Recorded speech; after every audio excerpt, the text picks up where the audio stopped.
Hey, Captain Chris Myers here, Central Florida Sight Fishing Charters.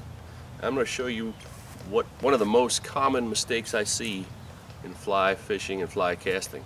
Now, oftentimes, people have a nice tight loop going towards the target, away from the target, and on that final delivery, when you're going to let that fly go, they open up that loop, and if the leader ends up falling in a pile and you end up being a few feet short.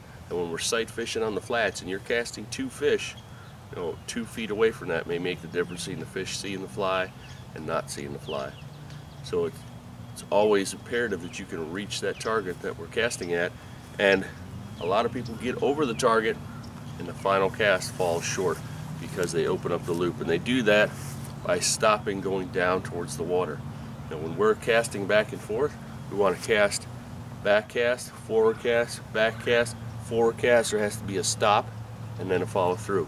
If we make that final delivery come all the way around in one circle, directing it down towards the water, our leader's going to crumble, our fly is going to land short because we're telling it to go fall in a pile right in front of us. So I'm going to go over here and show you what a proper cast looks like. We're going to have a stop and a follow through, and then an example of not stopping and following through and coming straight down towards the water. So in this situation, you can see I'm casting level, so there has to be a stop and then a follow through. Here it is in slow motion.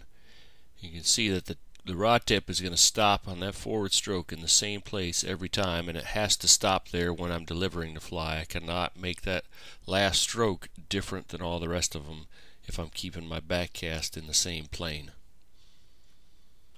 So kind of notice where those strokes stopped, and you'll see that the last one stops there, and as the loop is almost unrolled, then I'll drop the tip.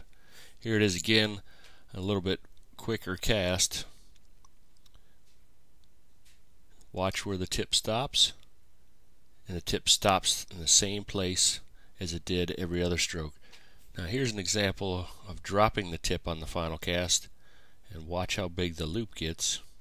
So the tip is stopping near the roof line of that hut. Here it is again. And then slam the tip down, and you can see that fly come from way up in the air in a big open loop, and if there's any wind blowing at you, that thing's going to blow right back towards you. So the forward casts are stopping up, and then the final cast comes straight down. The fly line lands first, and the leader will fall in a pile.